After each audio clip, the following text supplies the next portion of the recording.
धीर धैनम श्रवणपटे अतिवरा महावाक्य जनार्दन सच्चिदानंद त्वं शरणं ब्रजेश। यादवेन्द्रं दयादाता पुंडरीक्षा क्षीरसागर शयनं कमलनयनं नमस्तुते नमामि श्रीहरि। धैर्य से जिसको धारण किया जाता है, कर्णपटुओं से जिनका पान किया जाता है, ऐसे सच्चिदानंद भगवान श्री यादवेंद्र सरकार को मैं नित्य ही चिंतन करता हूं, नमन करता हूं। जिनको नमन करने से मंगलादि मंगल तो हो ही जाते हैं, साथ ही में बहुत बड़ा बल मिलता है मनुष्य। ओम विष्णु विष्णु विष्णु चार चतुर्भुज स्वरूपम निराकार निर्लेप जीवन मुक्त नमामयम सदा क्षीरसागर शयनम सर्वरूपम सर्वव्यापकम सर्वत्र विच्यरते सूर्य प्रतिबिंबम चंद्रम प्रतिबिंबम नवग्रह सर्वशक्ति भूतानि रूपाणि अत्यवृत्त सर्वशक्त सर्वदेव देवा सर्वभौम्य सम्राटम त्रिलोक्य सम्राटम अनंतमय अनंत रूपम अनंत स्वरूपम विराट रूपम परब्रह्म परमेश्वरम श्री कृष्ण नमामयम्। प्रथम वेद स्तुति गावा द्वादशी रूप प्रगट होई जावा। द्वादश अक्षर मंत्र है और अर्जुन कर लो जाप। ये गीता का रूप है बोले कृष्ण खुद आप। ओम नमो भगवते वासुदेवाय। हे अर्जुन, ओम का मतलब होता है निराकार ज्योति स्वरूप, पूर्ण ब्रह्म, पूर्ण चैतन्य, पराशक्ति, अद्भुत स्वरूपम। नमो, उस ओमकार की झनकार को हम नमस्कार करते हैं। भगवते, जो संसार पूरे त्रिलोक और हमारा भी भाग्य है, वासुदेवाय, उसमें आप रमण कीजिए। तो पूरे त्रिलोक ब्रह्मांड की और स्तुति अपने आप। और अर्जुन से कहने लगे, और देखो कृष्ण यदुनाथ, भगवान कृष्ण ने कहा अर्जुन, महाभारत में आज से 5686 वर्ष पहले मैं युद्ध के मैदान में खड़ा हुआ हूं और तुम युद्ध करने के लिए खड़े हुए हो और मैं शांति की स्थापना करने के लिए खड़ा हूं। अब युद्ध में शांति की स्थापना ही गीता है, और ये युद्ध मन और आत्मा और 10 इंद्रियों के बीच में हर मनुष्य के हर पल चलता रहता है। और इस युद्ध को शांत करने के लिए ये गीता है। धर्म, अर्थ, काम और मोक्ष, ये 4 स्तंभ हैं इस गीता के। आज हे अर्जुन, सोमवार अमृतमय जानो और धर्म रूप अमृत को मानो। परहित सरिस धर्म नहीं भाई, पर पीड़ा सम नहीं अधमाई। है अर्जुन, परहित के समान इस त्रिलोक में, इस संसार में, पूरे ब्रह्मांड में इस आत्मा में कोई धर्म नहीं। तो आत्मा को परहित करना चाहिए, स्वहित नहीं। और सारा संसार दुखी इसलिए है कि वो अपने भलाई के लिए सोच रहा है। हर आत्मा मन के वशीभूत है, मन भावनाओं के वशीभूत है, और भावनाएं इंद्रियों के वशीभूत है, और इंद्रियां हमें सब कुछ भोग की तरफ ले जाने के लिए आतुर है। तो अगर आत्मा मन के वशीभूत और मन इंद्रिय के वशीभूत और इंद्रियां भोगों के वशीभूत, तो फिर देखो सब कुछ भूत भूत और नहीं भविष्य उसका जगे, और भूत भूत गति जान।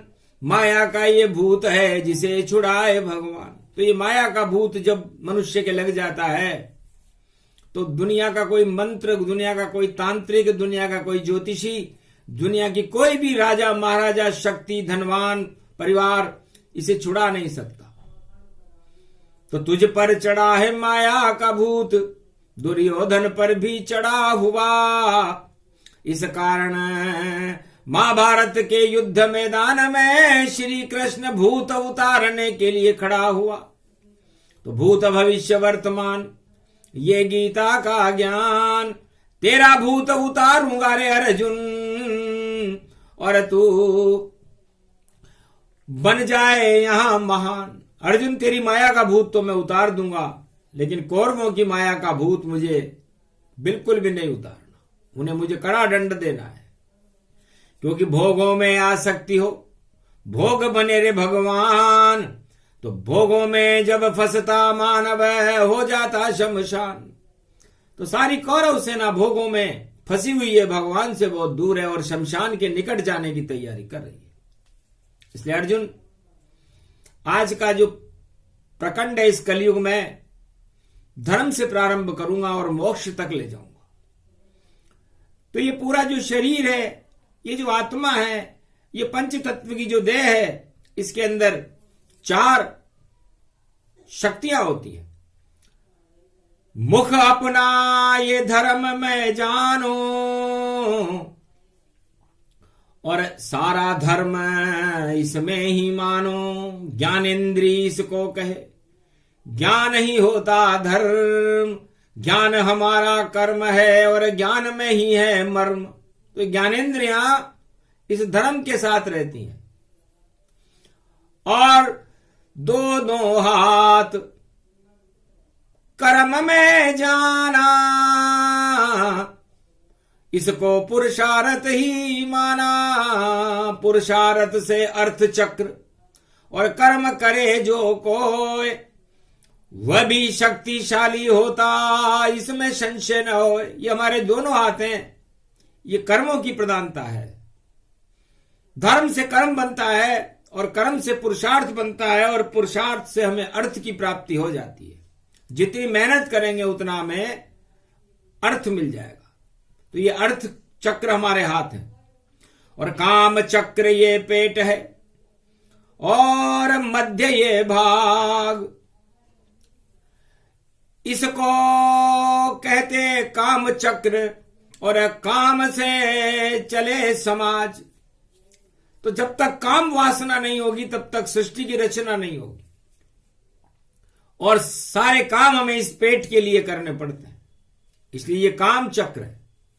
तीसरा चक्र है अपने शरीर का, और चौथा चक्र पाव को मानो, और देखो मोक्ष इसे ही जानो। और जो आपके चरण है, हर मनुष्य के पांव, उसका मोक्ष है।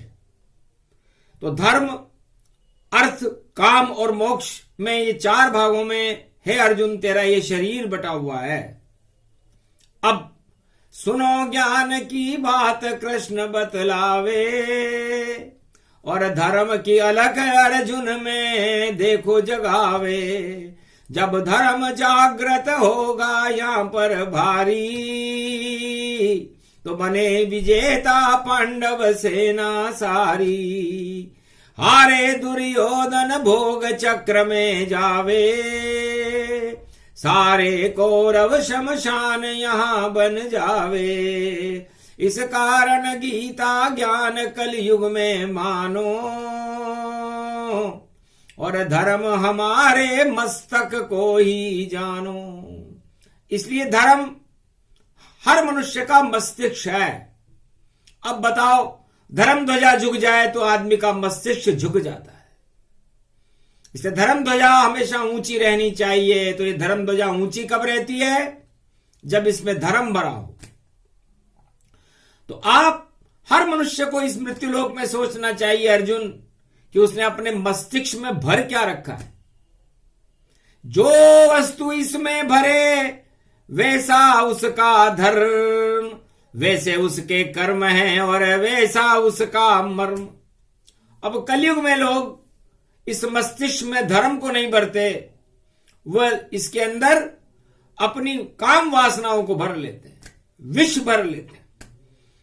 तो फिर झुक जाता ये मस्तक बार बार, क्योंकि उसमें कोई धर्म नहीं, उसमें कोई शर्म नहीं। तो देखो उसका कोई कर्म नहीं। तो सब मस्तक बेकार है जो झुके झुकाए जाए।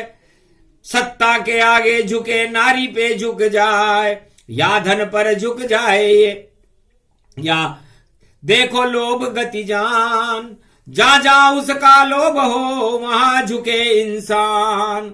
इसको कहते गीता ज्ञान, जो झुके प्रलोभन जाए। गर इस कारण सारा जगत देखो सब दुख पाए। तो आप अपने मस्तिष्क को यदि प्रलोभनों में झुकाने लग गए तो समझ लो आपके दुर्दिन प्रारंभ हो गए, जैसे कौरवों के हो गए। अर्जुन, यह अद्भुत गीता ज्ञान है, सुनो सभी गुण जान। और कलयुग में भी इसे सुना रहे देखो कृष्ण भगवान।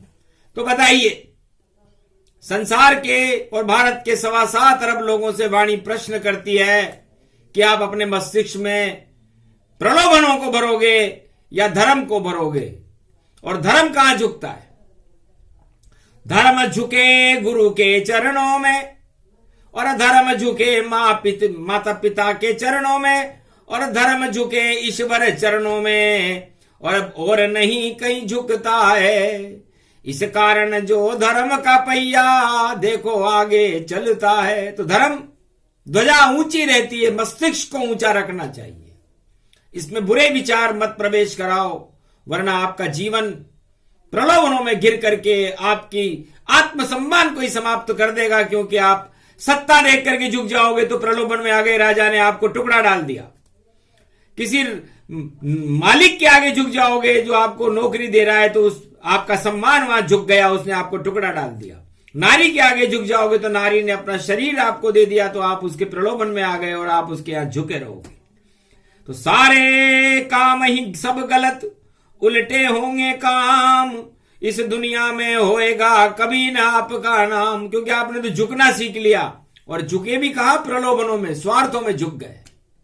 तो जो मनुष्य संसार के स्वार्थों में झुक जाता है उसका भाग्य रुक जाता है। इसलिए कभी झुको नहीं स्वार्थ पे, नहीं प्रलोभन पाए। झुकना हो तो झुको भगवान के चरणों में, या माता पिता के चरणों में, या गुरु चरण में जाए। तो गुरु के चरण में झुकना आपका सौभाग्य है, आपको आशीर्वाद देंगे। माता पिता के चरणों में झुकने से आपका सम्मान बढ़ेगा, माता पिताओं का गौरव बढ़ेगा और आपको आशीर्वाद मिलेगा। और आप भगवान के चरणों में झुकोगे तो भगवान की कृपा आपको मिल जाएगी। इसे कहते हैं हम धर्म चक्र। गीता में धर्म के लिए ही तो ग्लानि थी, सब अधर्म के चरणों में झुक रहे थे, और अर्जुन भगवान कृष्ण के चरणों में झुक रहा था, इसलिए विजेता बना। इसलिए विजेता नहीं बना कि उसके पास सेना थी, 5 अक्षौणी सेना कचरा थी, 18 अक्षौणी सेना महा कचरा थी। लेकिन कहां झुका अर्जुन तेरा सिर? श्री कृष्ण के चरणों में। इस कारण गीता सुन पाया देखो द्वापर वर्णों में। जब सुना गीता ज्ञान धर्म का देखो दिव्य प्रकाश हुआ, और सारे जगत में देखो पांडव कुल का देखो नाम हुआ।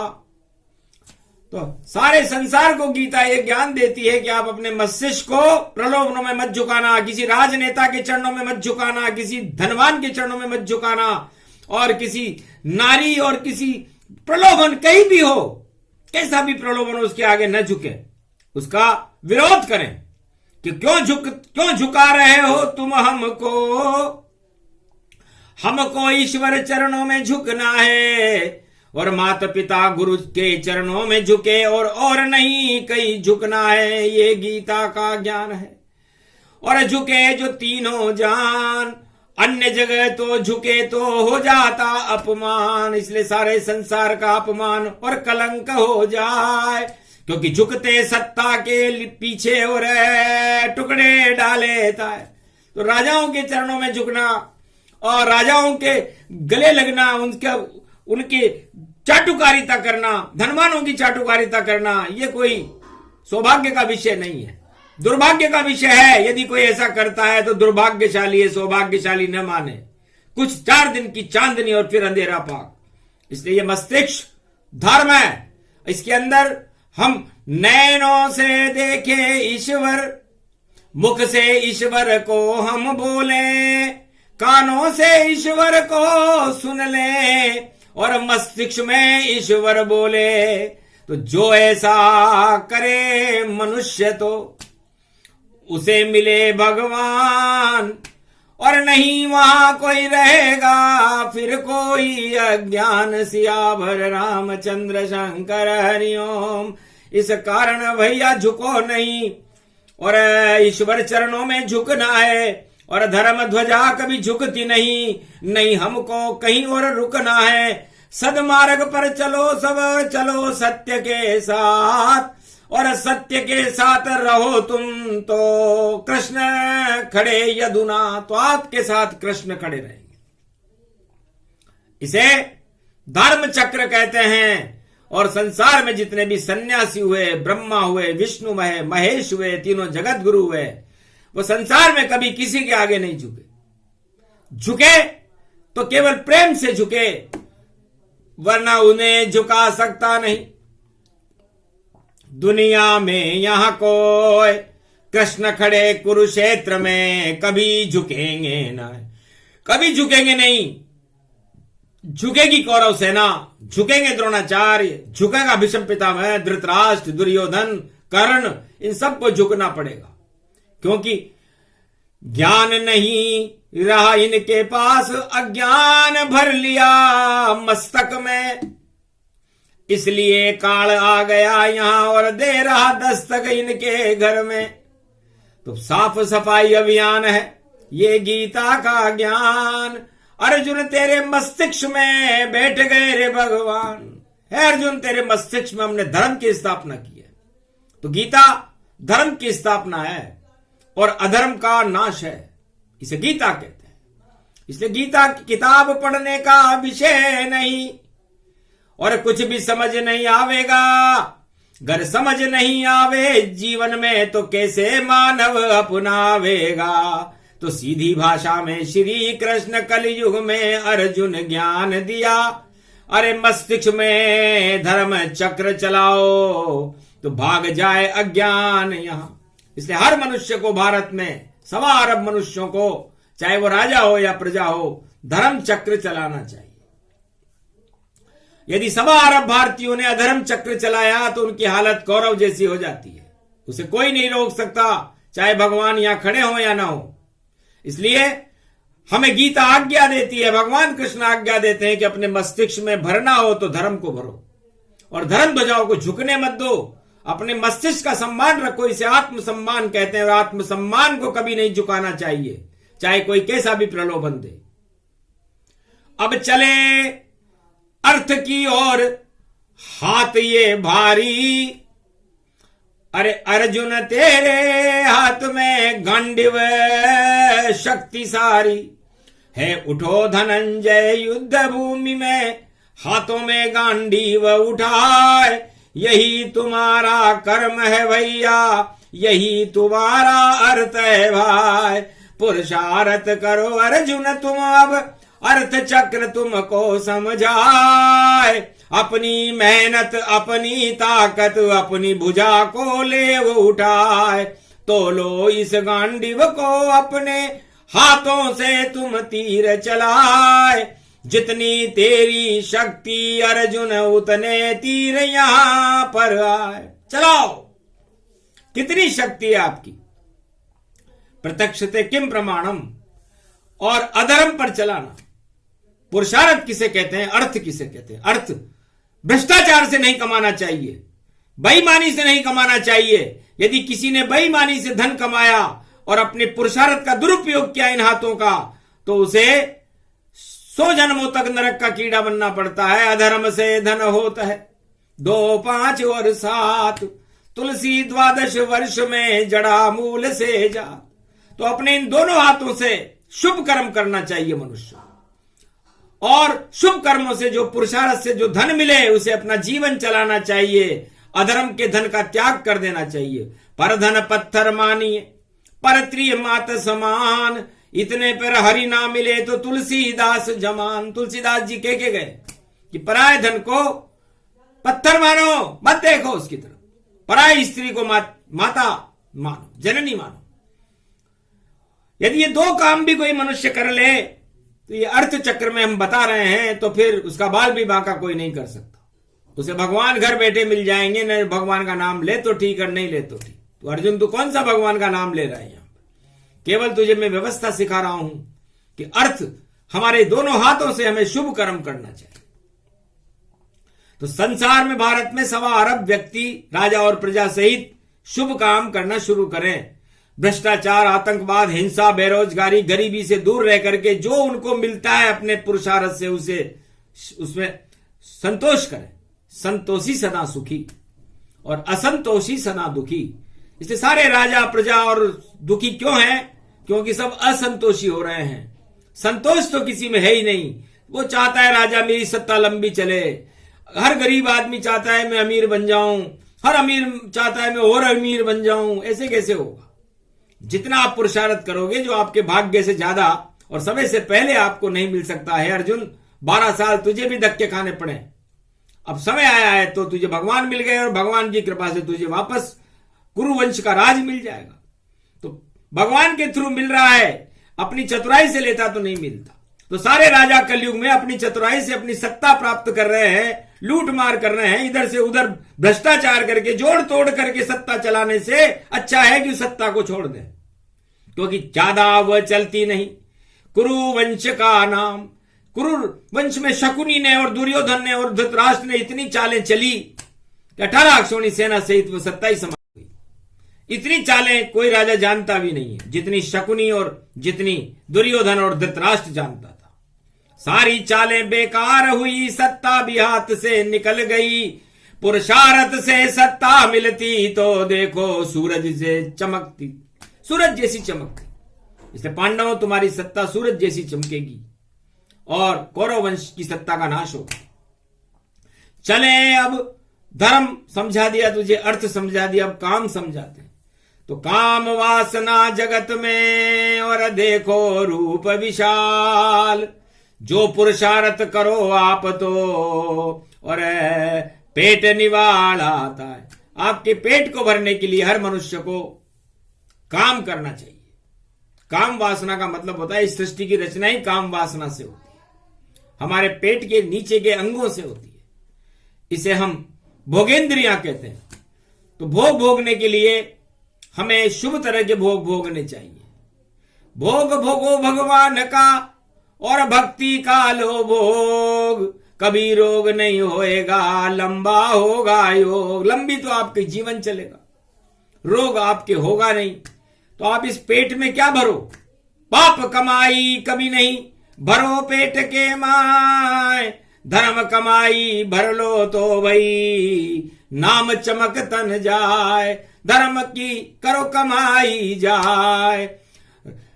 राजा हरिश्चंद्र ने कीनी हरिजन पानी पाए। शिव ददिच हरिचंदन रेशा, परहित में से कोटि कलेशा। धर्म कमाई पाए। कलयुग में अधर्म कमाई और बार बार लुट जाए।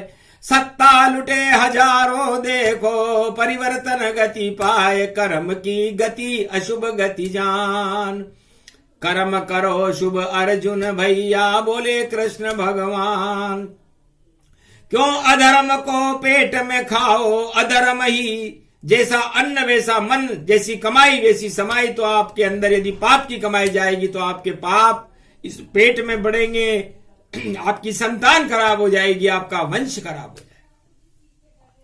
कुरुवंश कुरीतियों के कारण वो वंश बिगड़ गया। यदि कुरीतियों को अपने जीवन में न अपनाता और सुनीति पर चलता तो आज कौरव वंश का इतिहास अमर हो जाता, सारे राजाओं का इतिहास अमर हो जाता यदि वो कुरीतियों पर न चलते और भ्रष्टाचार में लिप्त नहीं होते। जानबूझ कर करे भ्रष्टाचार, सत्ता के लिए सब करते हैं, इस कारण सत्ता छोड़ छोड़ कर देखो चलते फिरते हैं। इसलिए ये धर्म अर्थ काम और मोक्ष चक्र बताते हैं। मोक्ष चक्र गति वे भव पावे और देखो चरण रूप गति पावे। तो आप ये चरण कहां लेकर जा रहे हो? यदि ये चरण शुभ स्थानों पर लेकर के जाओगे, तीर्थों में लेकर के जाओगे, भगवान के मंदिरों में जाओगे, सत्संग सुनोगे, संतों के घर में जाओगे, तो आपको इन चरणों को शुभता मिलेगी और सारे संसार में आपके चरण पूजे जाएंगे। और यदि आप इन चरणों को शराब खाने में ले गए, वेश्यालय में ले गए, अधर्म में ले गए और पाप कमाई में ले गए तो ये चरण बेकार हो जाएंगे। इसलिए चरण बड़े संसार में कोई बड़ा नहीं हो, इन चरणों को ईश्वर की और शरण ले जाए जो है। तो अर्जुन इस समय तू मेरे चरणों की शरण है। त्वम शरणम ब्रजेश, और ब्रजेश भगवान कृष्ण तुझे ज्ञान दे रहे हैं। तो धन्य धन्य तेरे चरण जो रथ बैठे भगवान, तेरे सारथी बन गए और सुना रहे ज्ञान। तो ये तो मोक्ष चक्र है।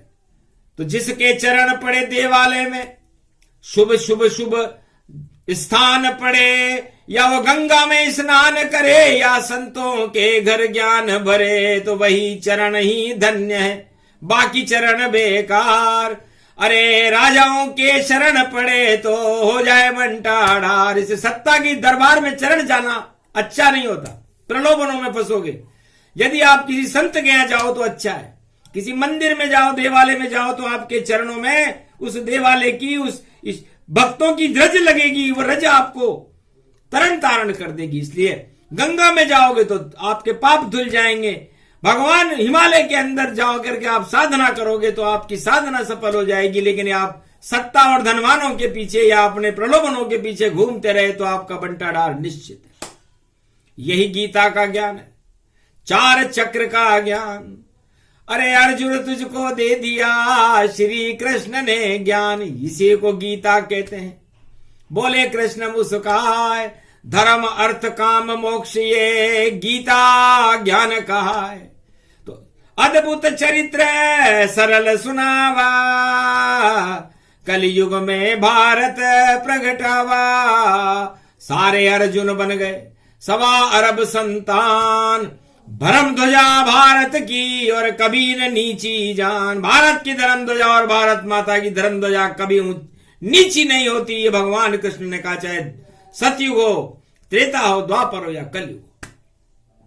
इसलिए भारत का राजा कोई भी हो, संसार के राजा कोई भी हो, लेकिन भारत में वाणी इस समय प्रकाशमान है और वाणी ये चाहती है कि भारत की धर्म ध्वजा ऊंची रहे, तिरंगा ऊंचा रहे और राजा और प्रजा सब मिलकर के हम राष्ट्रीय एकता का सम्मान करके हम सब एक रहें। महाभारत नहीं करें, क्योंकि भारत को खतरा महाभारत से ज्यादा होता है। भाई भाई की लड़ाई हो जाए, हम भारत में आपस में ही लड़ने लग जाएं तो सबसे बड़ा खतरा है। हमें किसी देश से खतरा नहीं है, चाहे चीन हो या पाकिस्तान या कोई अमेरिका रूस जानो, पर भारत में इन देशों का कभी न खतरा यहां मानो। यहां तो खतरा बस इतना सा, लड़े हम घर आपस में जाए, वही महाभारत होता है। चारों युग में आए, चारों युगों में महाभारत भाई भाई की लड़ाई से होता है। तो आपस में ही लड़ने लग जाएं अर्जुन, तो फिर महाभारत निश्चित होता है, उसे कोई रोक नहीं सकता, कोई सा भी राजा हो, चक्रवर्ती सम्राट हो पूरे त्रिलोक का। लेकिन गीता में भगवान कृष्ण कहते हैं कि फिर भारत पर खतरा में मंडराने लगता है। इसलिए भारत को खतरा अपनों से ही है, परायों से नहीं। इसलिए हम सब अपने एक होकर के इस परिवार को, इस भारत, उस देश को एकता सूत्र में बांध करके तिरंगे की शान को रखते हुए कलयुग में भारत का नाम रोशन करके भारत को जगत गुरु बनाए। यह भगवान कृष्ण की प्रेरणा है, वो यही चाहते हैं। तो इसमें क्या गलती है? कोई बता दे आए, क्या हम सब राष्ट्र की एकता और कौन चाहता ना है? ऐसा कौन है इस भारत में जो राष्ट्र की एकता नहीं चाहता? कैसा भी राजा हो, किसी भी दल का हो, उससे हमें क्या लेना देना? हमें तो लेना भारत से, हमें तो देना भारत को। हमारा जन्म इस भारत में और राष्ट्र माता है भारत, कोई हमारी माता है, हमारी जननी है, हमारा जन्म हुआ है। यहां पर गौरव का विषय है कि हम गर्व से कहते हैं कि हम भारत में, हिंदुस्तान में जन्मे। इसलिए हम हमारी राष्ट्रीय संपत्ति की और राष्ट्रीय शक्ति की रक्षा करेंगे। रक्षा करना हमारा धर्म है और हमारा मस्तिष्क केवल भारत माता के चरणों में झुकेगा, अन्य जगह नहीं। तो फिर शक्ति मिल जाएगी। अर्जुन तुझे मिल जाए, तू ही विजेता बनेगा और ये जगत गुरु कह पाए। जगत गुरु तो मैं हूं इस समय, और इस सत्ता को चलाने वाला तू है। तो मैं और तू, हम दोनों मिल गए, दोनों में एकता स्थापित हो गई। मतलब आत्मा और परमात्मा जब मिल जाते हैं तो उसे गीता कहते हैं। और जब अर्जुन और भगवान कृष्ण मिले, 18 दिन तक उसने ये धर्म संदेश सुना। उसके बाद धर्म ध्वजा ऊंची हो गई और कौरव वंश की शक्ति नीची हो गई और कौरव वंश का समापन समारोह मन गया। 18 दिन में मना था। धर्म अर्थ काम मोक्ष और सब ही दिया बताए। अब क्या बचा है गीता में, और ये प्रकरण आगे जाए। ये अध्याय पूरा हुआ। 12 अक्षर ज्ञान, धर्म अर्थ और काम मोक्ष सब गीता की है शान। तो ये गीता की शान है। 4 वस्तुएं, धर्म अर्थ काम और मोक्ष। और ये आपका जीवन है। आपका जीवन भी इसी तरह चलता है। तो इन 4 वस्तुओं को प्राप्त करने के लिए जो मनुष्य अपना जीवन लगा देता है, उसे भगवान मिल जाते हैं। और जिन 4 वस्तुओं को छोड़कर किसी प्रलोभन में फंस करके और किसी मायावी शक्तियों के पास समझौता करने चला जाता है, जैसे कौरव चले गए, तो उनकी हालत वैसी हो जाती है जैसे कौरवों की हुई। और कौरवों में गौरव नहीं था, और गौरव तो अर्जुन तू है। इसलिए भारत का गौरव तो ये धर्म अर्थ काम मोक्ष और गीता है। इसे गौरव भारत क्या बड़े, और बड़े भारत की शान, और तिरंगा लहराता रहे भारत में कलयुग में। बोले कृष्ण भगवान, ये गीता का ज्ञान है। सुने सुनाए कोई, जगत गुरु भारत बने, इसमें संशय न होए। बोलो जय श्री कृष्ण, जय श्री राम।